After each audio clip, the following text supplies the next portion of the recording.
Friends, film and television institute of India Pune की तरफ से एक नया नोटिफिकेशन जारी किया गया है। नोटिफिकेशन से आपका वैकेंसी के रिगार्डिंग, तो चलिए देख लेते हैं कौन से पोस्ट के लिए ये नया नोटिफिकेशन जारी किया गया है और हर एक पोस्ट के लिए आपका जो एसेंशियल क्वालिफिकेशंस मांग रहे हैं वो भी देख लेंगे और अपर एज लिमिट क्या दिया गया है वो भी देख लेंगे। ठीक है, तो चलिए शुरू करते हैं। तो film and television institute of India जो कि पुणे में स्थित है, ये एक ऑटोनमस इंस्टीट्यूट है गवर्नमेंट ऑफ इंडिया के ministry of information and broadcasting के अंडर। ठीक है, तो चलिए आगे देखते हैं क्या लिखा है। आगे यहाँ पर बताया गया है जितना भी इंडियन सिटीजन्स है वो अप्लाई कर सकते हैं। साथ ही साथ जितना भी ministry of home affairs government of India की तरफ से कैंडिडेट्स डिक्लेयर किया जाता है एलिजिबल, वो भी अप्लाई कर सकते हैं। और जितना भी वैकेंसीज है ये आपका ग्रुप बी और सी कैटेगरी का ही निकला है। ठीक है, तो चलिए आगे देख लेते हैं। आगे यहाँ पर एक टेबल दिया गया है। टेबल में आपका नेम ऑफ द पोस्ट के हिसाब से पे matrix level, total number of vacancies और नंबर ऑफ वैकेंसीज का कैटेगरी वाइज डिस्ट्रीब्यूशंस और आपका अपर एज लिमिट दिया गया है। ठीक है, तो हर एक पोस्ट का आपका पे मैट्रिक्स लेवल अलग है, वैकेंसीज भी अलग है और अपर एज लिमिट भी अलग अलग है। ठीक है, तो ये आप PDF से देख लीजिएगा।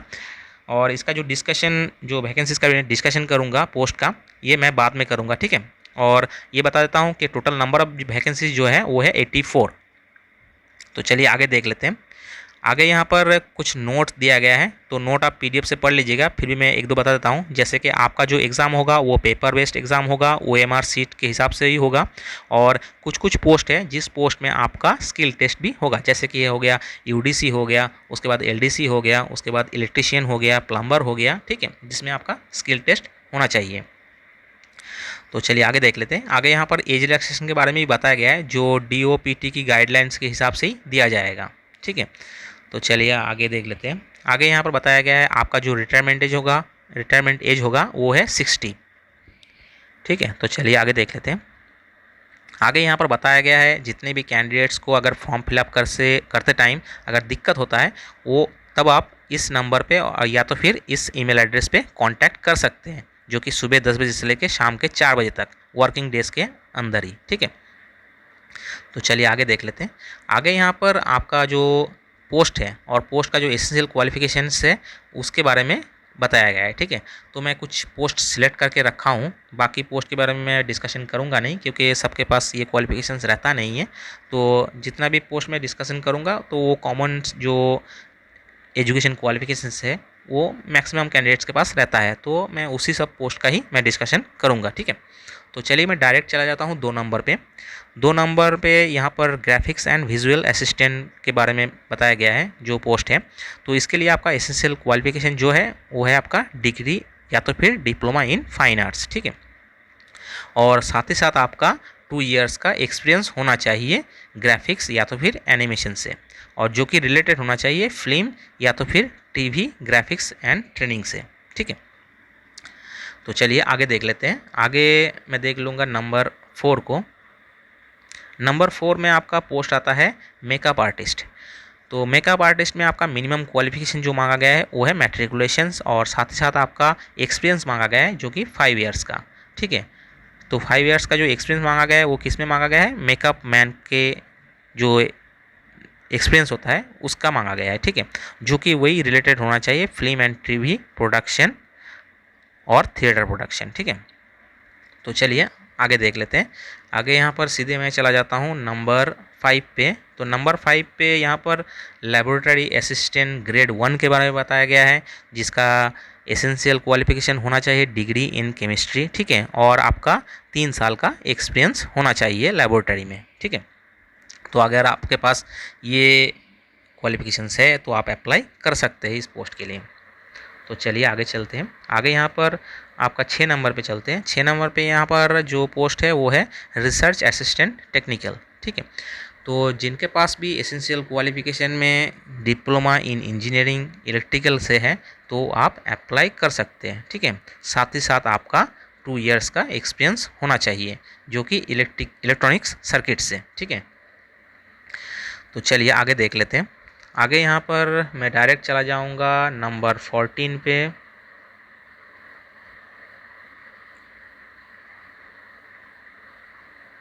हाँ, नंबर 14 में जो आपका पोस्ट दिया गया है वो है स्टेनोग्राफर। ठीक है, तो स्टेनोग्राफर में आपका एसेंशियल क्वालिफिकेशन होना चाहिए 12 पास। साथ ही साथ आपका जो स्किल टेस्ट है उसमें आपको 10 मिनट्स का टाइम दिया जाएगा, उसमें 80 वर्ड्स पर मिनट में आपका टाइप करना है और साथ ही साथ आपका एक ट्रांसक्रिप्शन दिया जाएगा जिसमें आपको 15 मिनट्स में वो ट्रांसक्रिप्शन करना है इंग्लिश वाला, और हिंदी वाला जो है वो 65 मिनट्स में करना है, ठीक है, और जो कि कंप्यूटर में ही करना है। तो इसके लिए आपका कोई एक्स्ट्रा जो एक्सपीरियंस या तो फिर क्वालिफिकेशंस कुछ दिया नहीं गया है, तो इस पोस्ट के लिए आप अप्लाई कर सकते हैं जिनके पास 12 सर्टिफिकेट है, ठीक है, 12 पास का। तो चलिए आगे देख लेते हैं। आगे मैं डायरेक्ट चला जाता हूँ 15 नंबर पे। तो 15 नंबर पे यहाँ पर पोस्ट जो आ जाता है वो है अपर डिवीज़न क्लर्क। तो अपर डिवीज़न क्लर्क में आपका जो एसेंशियल क्वालिफिकेशंस है वो है आपका डिग्री। तो आपके पास अगर डिग्री अगर रहता है तो आप यूडीसी के लिए मतलब अपर डिवीज़न क्लर्क के लिए एलिजिबल हो, ठीक है।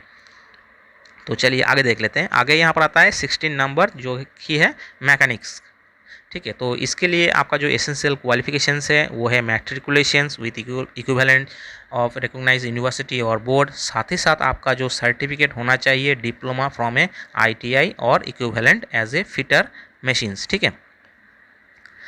तो यहाँ पर आपका जो मतलब क्वालिफिकेशन दिया गया है वो है आपका मैट्रिकुलेशन, साथ ही साथ आपका आईटीआई होना चाहिए जो कि है फिटर से, ठीक है, और साथ ही साथ आपका 3 साल का एक्सपीरियंस भी होना चाहिए मेंटेनेंस एंड रिपेयरिंग का मोशन पिक्चर लेबोरेटरी इक्विपमेंट में, ठीक है। तो अगर ये क्वालिफिकेशंस आपके पास रहता है तो आप अप्लाई कर सकते हैं। तो चलिए आगे देख लेते हैं। आगे यहाँ पर आ जाते हैं हम डायरेक्ट 17 नंबर पे, ठीक है। तो 17 नंबर पे यहाँ पर जो पोस्ट है वो है हिंदी टाइपिस्ट कम क्लर्क, ठीक है। तो इसके लिए जो आपका एसेंशियल क्वालिफिकेशंस मांग रहे हैं वो है मैट्रिकुलेशंस और इक्विवेलेंट, ठीक है। जो जिनके पास भी अगर मैट्रिकुलेशन सर्टिफिकेट है वो अप्लाई कर सकते हैं इनके लिए, और बाकी कुछ क्वालिफिकेशन की ज़रूरत नहीं है, ठीक है। बट इसके लिए आपको एक स्किल टेस्ट देना पड़ेगा जिसमें आपको हिंदी टाइपिंग करना पड़ेगा, मिनिमम स्पीड जिनका 25 होना चाहिए, 25 वर्ड्स पर मिनट जो कि हिंदी में होना चाहिए, ठीक है। तो चलिए आगे देख लेते हैं। आगे हम चले जाते हैं डायरेक्ट 18 नंबर पे। तो 18 नंबर में हमारा आ जाता है कारपेंटर, ठीक है। तो कारपेंटर के लिए एसेंशियल क्वालिफिकेशंस क्या मांगा गया है, इसमें से मांगा गया है मैट्रिकुलेशंस और आपका जो ability to read write Hindi and English in case, ठीक है, और आपका 2 इयर्स का एक्सपीरियंस इन कारपेंटर, ठीक है। तो आपके पास अगर मैट्रिकुलेशन सर्टिफिकेट है और अगर आपके पास कारपेंटर का जो एक्सपीरियंस है 2 इयर्स का अगर रहता है तो आप अप्लाई कर सकते हैं, ठीक है। तो चलिए नेक्स्ट पोस्ट पे चले जाते हैं। नेक्स्ट पोस्ट है आपका 19 जो कि है ड्राइवर। तो ड्राइवर में आपका एसेंशियल क्वालिफिकेशन होना चाहिए मैट्रिकुलेशंस और आपके पास एक लाइसेंस होना चाहिए ड्राइविंग का, मोटर कार ड्राइविंग का लाइसेंस होना चाहिए, साथ ही साथ आपका हेवी ड्यूटी व्हीकल का भी लाइसेंस होना चाहिए, ठीक है, और आपके पास good knowledge of motor mechanism का भी नॉलेज होना चाहिए, तभी आप अप्लाई कर सकते हैं, ठीक है। और हाँ, यहाँ पर आपको 3 साल का एक्सपीरियंस भी मांगा गया है हेवी ड्यूटी व्हीकल आपको चलाने का, ठीक है। तो चलिए आगे देख लेते हैं। आगे हम चले जाते हैं डायरेक्ट 20 नंबर पे। 20 नंबर पे आपका जो पोस्ट दिया गया है वो है इलेक्ट्रीशियंस। इलेक्ट्रीशियंस के लिए आपका मिनिमम क्वालिफिकेशन होना चाहिए, आपका मैट्रिकुलेशंस और आपका जो मतलब एक लाइसेंस होना चाहिए जो कि वायरमैन का, ठीक है। तो अगर आपके पास वायरमैन का लाइसेंस है और मैट्रिकुलेशन सर्टिफिकेट है और 2 इयर्स का एक्सपीरियंस होना चाहिए इलेक्ट्रीशियन में, तभी आप ये अप्लाई कर सकते हैं, ठीक है। तो चलिए आगे देख लेते हैं। आगे यहाँ पर आता है पेंटर। तो पेंटर पोस्ट के लिए आपका एसेंशियल क्वालिफिकेशन है मैट्रिकुलेशंस और इसके साथ आपको ability to read and write Hindi and और इंग्लिश, ठीक है। तो आपके पास अगर मैट्रिकुलेशन सर्टिफिकेट है और आपको हिंदी या तो फिर इंग्लिश आप बोल पाते हो तो आप इस पोस्ट के लिए एलिजिबल हो, ठीक है। तो चलिए आगे देख लेते हैं। आगे यहाँ पर बताया गया उस पोस्ट के लिए आपको 5 इयर्स का एक्सपीरियंस भी होना चाहिए, ठीक है। जो बैकग्राउंड स्क्रीन प्रिंटिंग होता है अगर वो एक्सपीरियंस है तो ही आप अप्लाई कर सकते हो। सॉरी मैं ये देखा नहीं था, ठीक है। तो चलिए आगे देख लेते हैं। आगे हम चले जाते हैं 22 नंबर्स पे। तो 22 नंबर्स पे आपका जो पोस्ट है वो है टेक्नीशियन। तो टेक्नीशियन पोस्ट के लिए आपका जो एसेंशियल क्वालिफिकेशंस है वो है मैट्रिकुलेशंस विथ आपका ITI certificate in electric wiring का, ठीक है, या तो फिर wireman license issued by the competitive authority.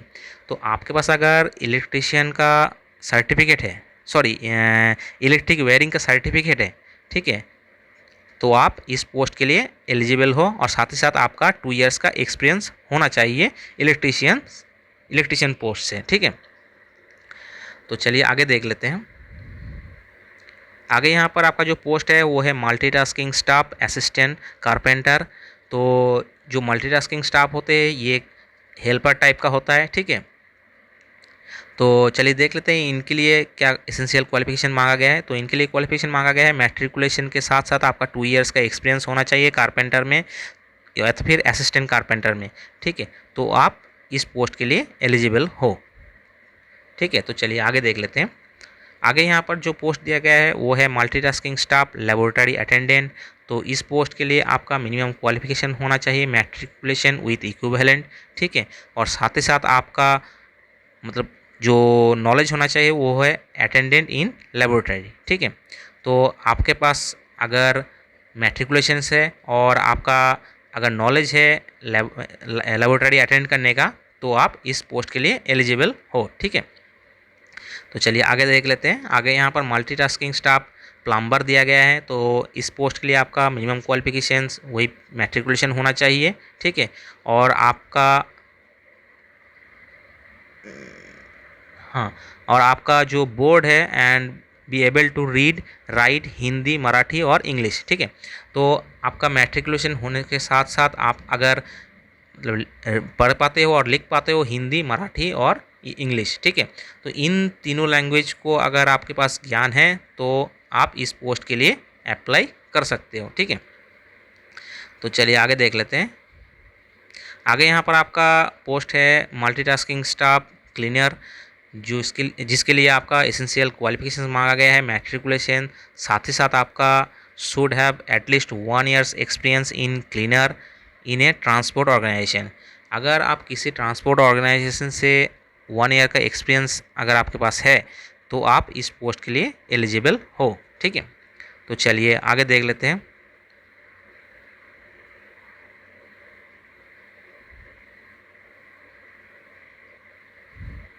आगे यहाँ पर 28 नंबर बताया गया है मल्टीटास्किंग स्टाफ पियोन के बारे में। तो इसके लिए सिर्फ आपका मैट्रिकुलेशन सर्टिफिकेट होने से ही काफ़ी है और कुछ आपके पास एक्सपीरियंस वगैरह कुछ चाहिए नहीं, तो आप इस पोस्ट के लिए भी अप्लाई कर सकते हैं, ठीक है। तो चलिए आगे देख लेते हैं। आगे यहाँ पर 29 नंबर पे बताया गया है जो मल्टीटास्किंग स्टाफ कुक कम चौकीदार, ठीक है। तो इस पोस्ट के लिए आपका मैट्रिकुलेशन होना चाहिए और at least 6 month experience in watchman या तो फिर सिक्योरिटी गार्ड में, ठीक है। तो इस पोस्ट के लिए आप एलिजिबल हो।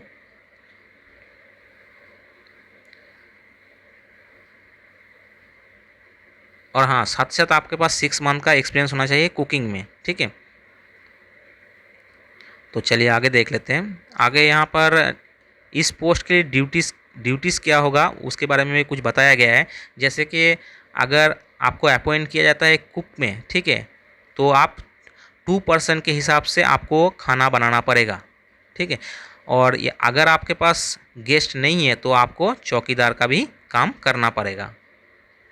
तो या तो फिर आप कुकिंग का काम करोगे या तो फिर आप चौकीदार का काम करोगे, ठीक है। तो चलिए आगे देख लेते हैं। आगे यहाँ पर आपका जो पोस्ट है वो है स्टूडियो असिस्टेंट। तो इसके लिए आपका मैट्रिकुलेशन सर्टिफिकेट होने से ही काफ़ी है, तो आप इस पोस्ट के लिए एलिजिबल हो, ठीक है। तो चलिए आगे देख लेते हैं यहाँ पर क्या बताया गया है।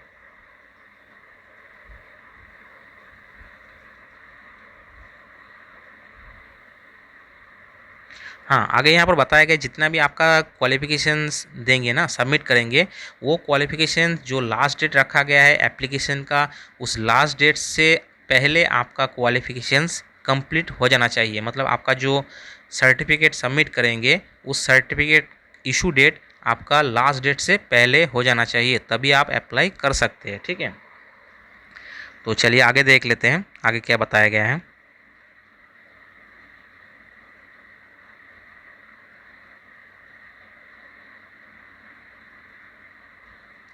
हाँ, आगे यहाँ पर बताया गया है scheme of examinations and selection, ठीक है।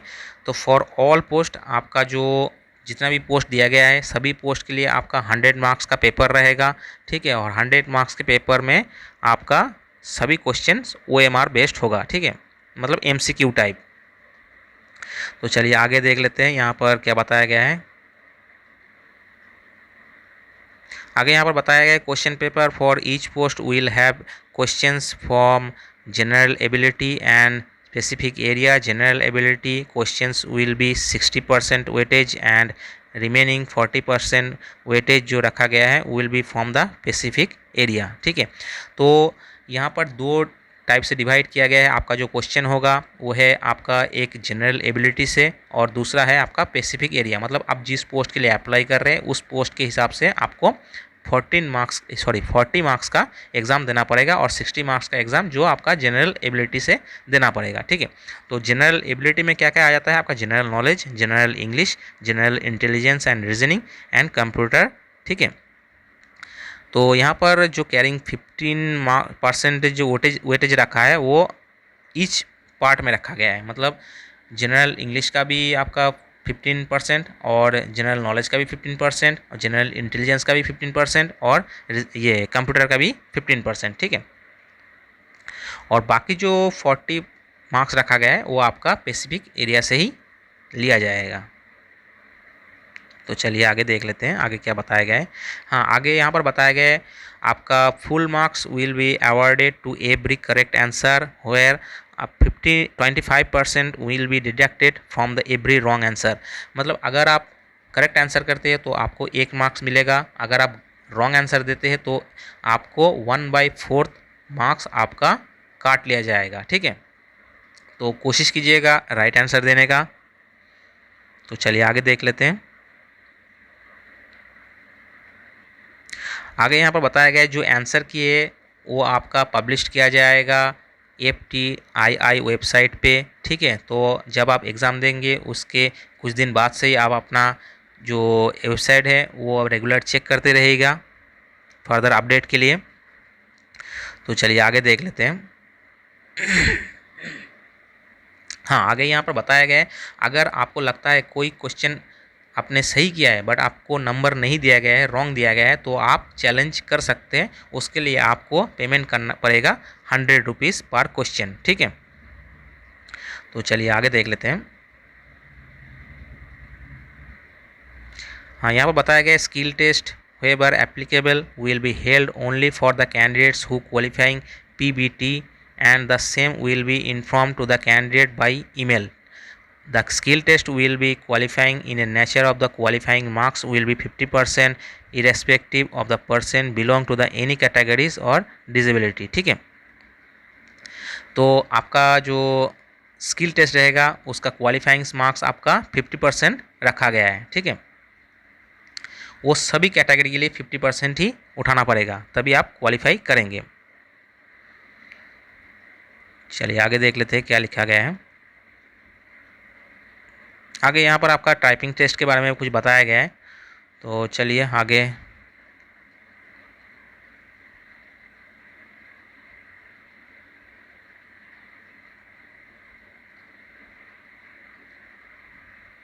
यहाँ पर रिजर्वेशन के बारे में बताया गया है जो SC ST OBC कैंडिडेट्स रहते हैं इनके लिए जो रिजर्वेशंस रहता है तो वो रिजर्वेशंस यहाँ पर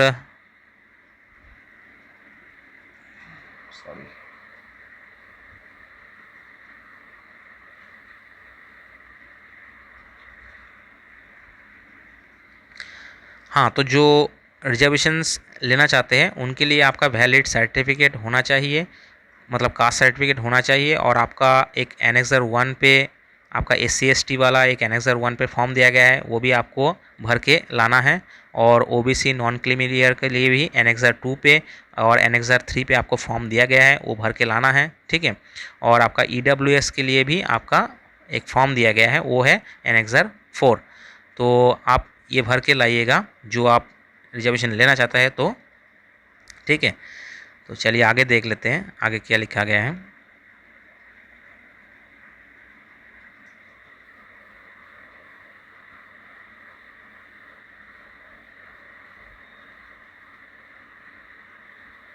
हाँ, आगे यहाँ पर आपका जो कंसेशन और रिलैक्सेशन दिया गया है, जहाँ age limit show against the all post normal age limit, the age relaxation will be for SC ST candidates up to 5 years. मतलब जो SC ST कैंडिडेट्स है उनके लिए 5 साल का छूट मिलेगा, और 3 years for OBC non creamy candidates, मतलब 3 साल का छूट मिलेगा आपको OBC कैंडिडेट के लिए। ये सब के बारे में बताया गया है, ठीक है। और PWBD कैंडिडेट्स के लिए आपको 10 ईयर्स का छूट मिलेगा।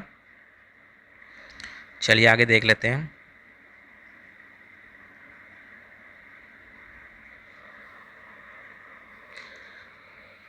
हाँ, यहाँ पर एग्ज़ाम सेंटर के बारे में बताया गया है। एग्ज़ाम सेंटर आपका चॉइस कर सकते हैं न्यू दिल्ली, मुंबई, पुणे, चेन्नई और कोलकाता। मतलब इन 5 जगह पे ही आप अपना सेंटर चॉइस कर सकते हैं। तो आप ध्यान से चॉइस कीजिएगा, जो आपका नज़दीक हो सके वही आप चॉइस कर लीजिएगा, ठीक है। तो चलिए आगे देख लेते हैं। आगे हाँ, यहाँ पर दिया गया है हाउ टू अप्लाई। तो अप्लाई आप कैसे कर सकते हैं। तो पहले आपको इस एड्रेस पे जाना पड़ेगा। इस एड्रेस पे जाके आपको स्टेप बाय स्टेप एक प्रोसीजर है, जैसे कि आपको फर्स्ट रजिस्ट्रेशन करना पड़ता है, पर्सनल ईमेल आईडी और आपका मोबाइल नंबर लेके। फिर रजिस्ट्रेशन करने के बाद आप लॉगिन कर सकते हैं। लॉगिन करने के बाद आप अपना जो फॉर्म है वो फिलअप कर सकते हैं, ठीक है।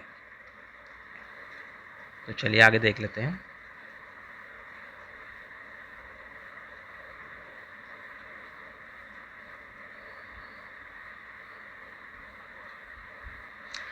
यहाँ पर एप्लीकेशन फ़ीस के बारे में बताया गया है। तो एप्लीकेशन फ़ीस जो है आपका हर एक पोस्ट के लिए आपका 1000 रुपीज़ का फ़ीस रखा गया है, जो कि आप पोस्टल ऑर्डर, चेक या तो फिर डिमांड ड्राफ्ट या तो फिर cash will be not accepted. अच्छा, ओके, मतलब आप अगर cash, demand draft, postal order या तो फिर चेक से अगर आप देते हैं तो ये एक्सेप्ट नहीं किया जाएगा। मतलब आपको ऑनलाइन पे ही करना पड़ेगा, ठीक है।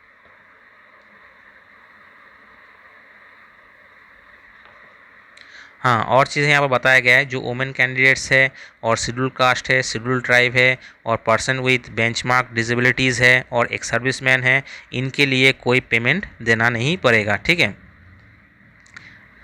सिर्फ आपको पेमेंट देना पड़ेगा जो यूआर कैंडिडेट्स है और OBC नॉन क्रीमी कैंडिडेट्स है उनके लिए, और हाँ EWS कैंडिडेट्स के लिए भी देना पड़ेगा, ठीक है। चलिए आगे देख लेते हैं।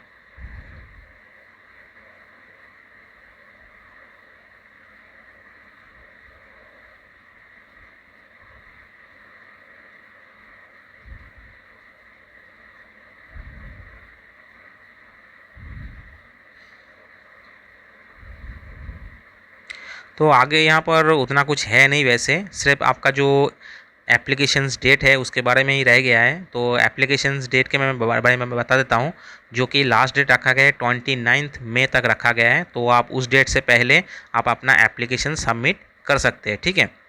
तो मैं इसी के साथ ही अपना वीडियो यहाँ पे ख़त्म करता हूँ। तो चलिए मिलते हैं नेक्स्ट वीडियो पे, बाय।